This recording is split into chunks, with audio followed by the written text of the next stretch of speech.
to the RBC Spotlight Studio. My name is Anastasia Busis. Day 5 of the Olympics, done, historic. Good morning, Canada. If you've been sleeping, hope you slept well. Penny Oleksiak making history again, bronze medal in the 200-meter free.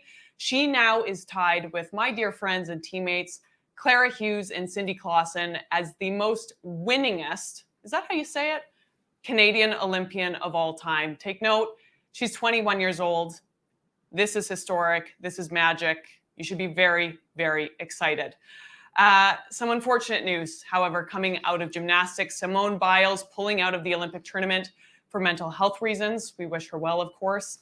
And Canadian Ellie Black, RBC Olympian, unfortunately sprained her ankle today. She is out of the all-around competition.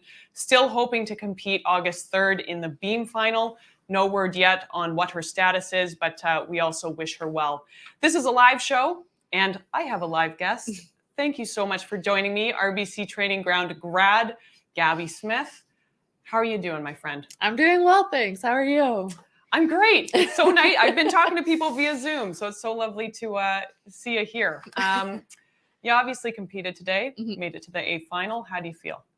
A mix of things, I'd say.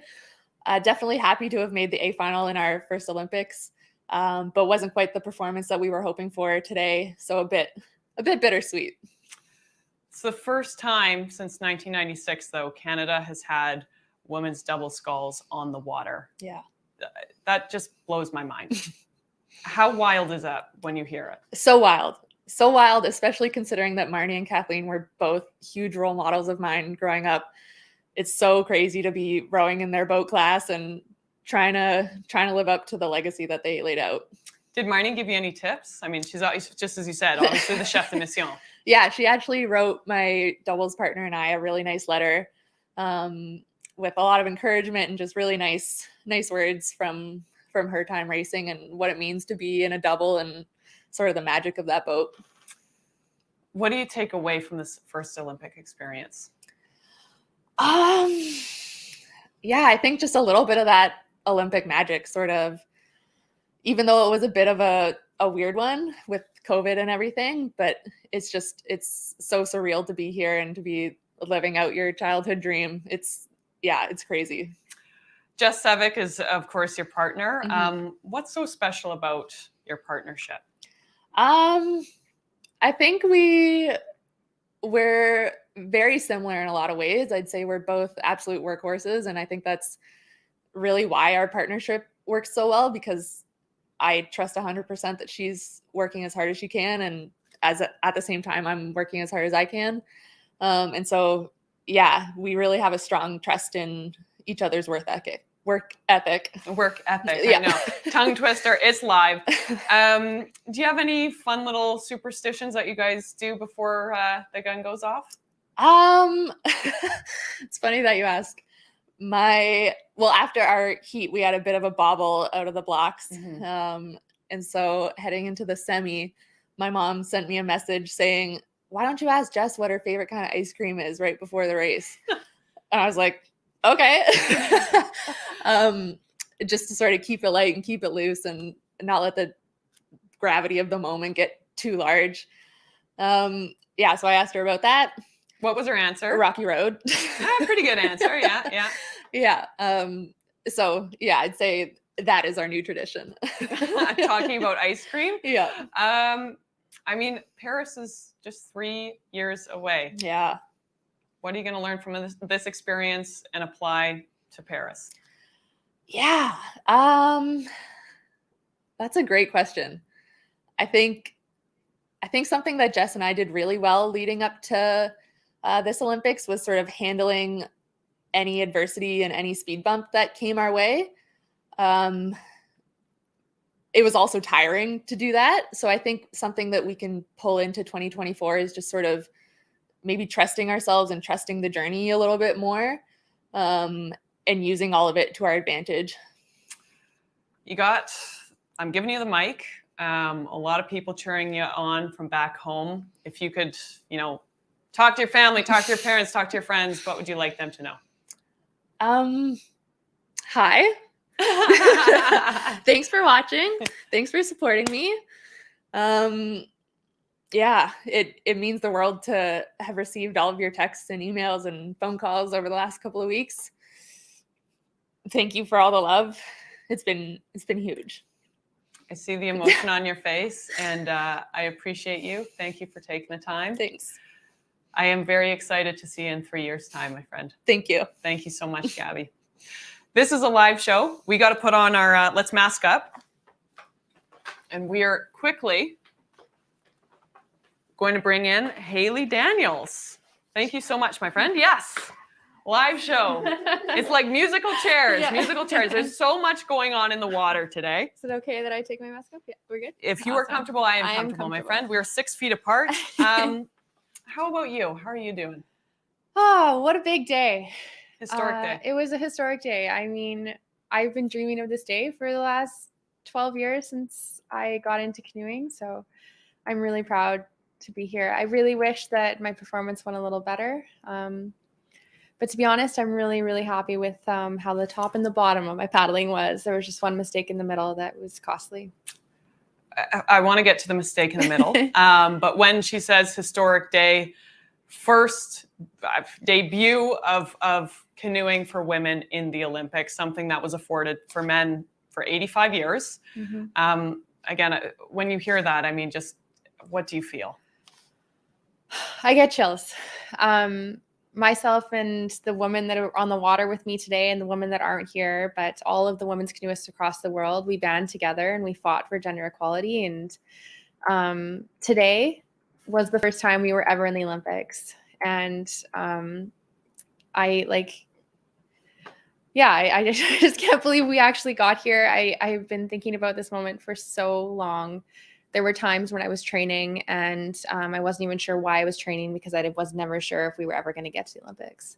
So knowing now that we're pioneering this legacy and future girls don't have to fight for their right to go to the Olympics, they can just focus on training. That's the biggest accomplishment I think I've ever had to date. Congratulations. Thank you. You're a kid from Calgary. I'm a kid from Calgary. Yeah.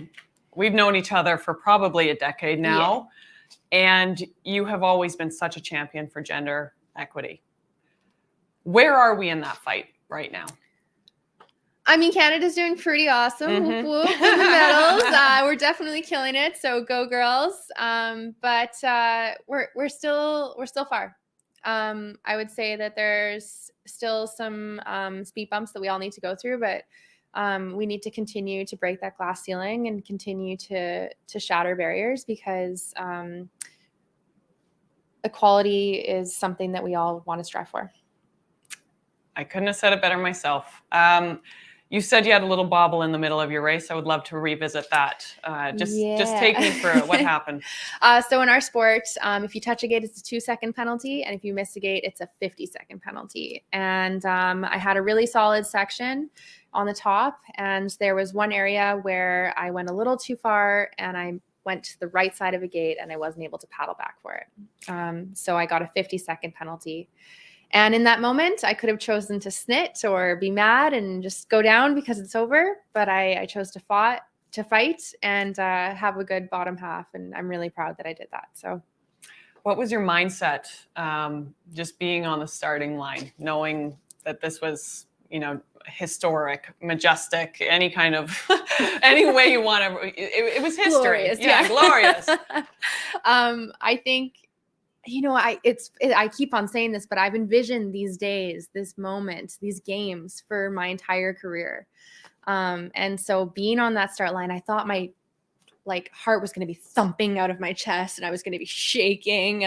But I was just I actually got a picture today from one of the Canadian photographers and I was smiling.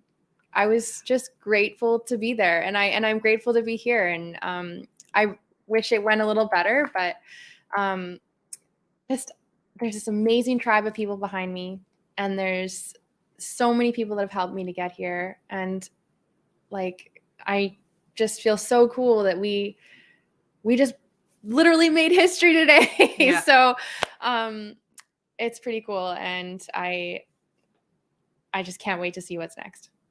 I can feel the good vibes, even though we are 7 feet apart. Yeah. I would actually like to just throw to a little video. If you look at just over your shoulder there, we've got a monitor, and we've got a little video. But it will not be better than a 21st place finish. But the Calgary native showing her appreciation for her fans. Oh, that's hard. I haven't actually seen that. So,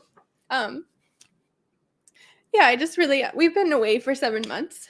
We left in January, and I hadn't actually qualified for the Olympics yet. And I qualified in May, so I left not knowing if I was going to go. And traveling is hard always, but traveling during these times of the pandemic has been really hard because you're not allowed to see your friends. You have curfews, you're in separate hotel rooms. So breathing and drawing and Zoom have been my best friends. So it was really important for me to say thank you to everyone that helped me. You've had so many people behind you. I'll give you the mic one more time. I mean, especially a huge shout out to your family that I know has been with you every step of the way. What would you like to say to them? Well, my dad was on the side of the river with me today, so thank you, Dad. I can't wait to see my dog Skokie. And thank you, Mom. Thank you, everyone in my extended family, and my best friend is my brother. So we did it. And my coach, Mike Holroyd, and Anthony Collin. Man, you guys you have laid it out there, and I wish you were here, Mike. But Anto and I had a moment at the end, and he worked so hard for us these last 7 months to make everything really smooth while we were away in Europe. And there was a moment where we weren't even sure we were going to get vaccinated because we didn't know where. And then all of a sudden, Kate, tomorrow getting vaccinated. And then we got vaccinated the day before we came here. And yeah, so fully vaxxed now. But there were so many adverse moments, and we worked as a team. So thank you. I'm so happy to hear it. Thank you so much for taking the time. Haley, proud of you. Canada is proud of you. Historic day. Can't wait to watch. Paris 2024 again is only 3 years away. Just said that to Gabby. Time goes by way too fast, and just so excited to see what both of you do. So thank you so much for taking the time. I am just going to quickly throw to a clip. I connected with Antoine Valois-Fortier, three-time Olympic judoka. He won a bronze medal in London 2012. Roll the tape, please, Soph. I'm here with Olympic bronze medalist and RBC Olympian, Antoine Valois-Fortier. Thank you so much for taking the time. My pleasure. How are you doing, my friend? Not too bad. A bit disappointed about the day I had today. I thought I was ready. I thought I could, step on the podium today. Sadly, it didn't go that way. So a bit disappointed, yes. It's been a wonky 18 months. Yes. Injuries, surgery, the COVID-19 pandemic. Mm-hmm. What have you learned about yourself throughout this journey? Well, I've learned a lot. For me, I've learned a lot about focusing on myself. Things like, being in the present moment, focusing on myself in the present moment. At one point during the pandemic, there was a lot of, uncertainty. I had the bad habit to project myself in the future a lot, wondering what others were doing. So just overall, I've learned that I can get through those. And a good way to do it for me is to, be in the moment and focus on myself. You have a very special bond with your coach, Nicola Gill. Yeah. Longtime coach. Yeah. What is so special about that relationship? I just think me and Nico, if it wasn't for judo, we'd still be good friends. We just connect on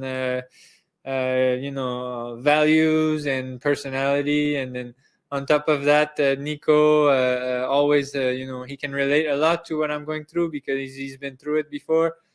So just Nico is such a down to earth, nice guy, that always helped me throughout the best and the worst moments. So I think we over the years and through those ups and downs, we created a special connection. Through the ups and downs, what is one piece of advice that he's given you that's kind of changed the trajectory of your career? Probably not to let defeat get to my heart, and victory get to my head. So just treat the victory and defeat a bit the same. Learn from both, and try to treat them with the same way. I wish you could teach me how to do that. That's easier said than done. Yes. What are you most proud of? The last 5 years, I've feel like I've been through a lot. I felt that, at some points, people had doubts, I could still, produce a high level result in my sport. So I'm just happy I was able to get through this. Happy I did it with the people that I'm surrounded with, and just overall proud that even though a lot of curveballs were thrown at me, I was still able to make the best out of those situations. This is your third Olympic Games. People almost feel like they've watched you grow up. What would you like to say to the people that have been by your side through ups and downs and thick and thin? Very basic, very cliche, good old thank you so much. Thank you so much for supporting me. You have no idea how important those little message, those little comments, positive comments, they make such a big difference on my morale, on my it's just such a positive thing that helps me so much. So thank you so much. Yeah. What do you think is going to be your number one memory of Tokyo 2020 when you look back on it in 20 years? So far, they're not over, but so far I can definitely say the bronze medal by Jessica and Catherine are like the highlight of this week for me. I'm beyond happy for them. To say that they deserve it is quite an understatement. They are absolutely amazing athlete, but also as person, I think they're, just as great. So to see them on the podium, to see, first women to win a medal, first Olympic with more than one medal for judo. Yeah. I mean, it will be forever in my memory. Yeah. You're a great teammate. Thank you. Thank you. Thank you so much for taking the time and chatting in the RBC Spotlight space. Thanks a lot. Thank you. Fantastic teammate, huge Olympic Games, historic Olympic Games for judo. Three great champions, three great RBC Olympians. Again, Gabby Smith, RBC Training Ground alum. But right now, it's time for everyone's favorite segment, Soph's Notes. Soph, join me, please. I absolutely love that you think it's everyone's favorite segment. I sure hope it is. But hello, how are we doing today? Great! I keep making people cry. That's I know. The Olympic Games. Oh my gosh. It's so emotional for the athletes. So at least we're creating a good space for them to feel all of the emotions, right? And you're doing it. Thank you. It's just a historic day. I mean, Haley, again, kid from Calgary. We've known each other for years. She's just been such a pioneer. I don't even really like that word, but she's just been such a champion of gender equity and getting canoe to the Olympics. And you could just see, I mean, it meant so much more than just her results today. It's birthed a number of dreams for little girls across this country. Oh, absolutely. And speaking of which, thank you for the beautiful segue into Soph's Notes for tonight. It's actually highlighting the 9 medals that Canada has won so far at Tokyo 2020 have all been won by women. So here is just a quick little highlight video of Penny's medal that she won this morning in Tokyo last night for all you in Canada. The women's 200-meter freestyle, Penny Oleksiak, the 5-time Olympic medalist. It's the final. The women's 200-meter freestyle. Canadian Penny Oleksiak is in lane number 7. Ariarne Titmus has got the lead. She's going to touch first. Titmus for gold. And Hahi and Oleksiak has done it. The girl from the 6 has got 6 Olympic medals. She joins Clara Hughes and Cindy Clausen as the most decorated Canadian Olympians ever. I'm not done yet, so I hope that there's more coming.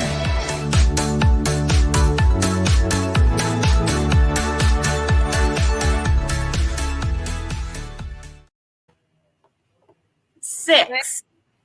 Hey, you copied me. I did that too. I saw you over there in the preview cam, but I can, yeah, it's almost unbelievable. And how old is she again? 22? 21. 21. Yeah, Like- insane. So, in honor of this amazing achievement by Canadian women, and because we're in Japan, I have written a haiku to commemorate the day. Oh, Are you ready? Nice. What a nice surprise. Yes, This I'm is ready. the most sentimental you will ever see me. So just lean into it. Here we go. For those of you who don't know, a haiku goes 5 syllables, 7 syllables, 5 syllables. Okay, here we go. Coast to coast, they rise. Is it really a surprise? The women on top. Oh, Goosebumps. I was gave your grade myself 8 English goosebumps. teacher. I would give you an A+. Absolutely. That's Thank very you. artistic, Soph. Thanks. Yeah, that's my moment. My short little moment of sentimentality for the day. Ah. Anyways, Well, it was a very good day for Team Canada, and I think we'll have to clip that haiku and put it on social because that is very sentimental. I know, right? It's so unlike me. Anyways, have a great rest of the show. Thank you. Let's just quickly preview what people can get excited for. Coming up, we've talked a lot about them. They are on fire. Melissa Humana-Paredes, RBC Olympian, and her partner, Sarah Pavin, are continuing on with plans to do big things. They, of course, are going to be on the beach volleyball. Trevor Jones, single sculls semis. That's a big win for Trevor Jones. He's also trying to advance to the finals. Oh, I thought that there was going to be another, this is a live show. That was a mistake. I'm sorry. I thought there was another slide that I was going to throw to, and I was catching flies. My mouth was open. That's our show for today. I'm not perfect. This is live. It's digital. We want to hear from you. Please join us again tomorrow. We are set to talk to other RBC Olympians and follow with all the breaking news in Tokyo 2020. I'm your host, Anastasia Busis. Hit me up on social anytime.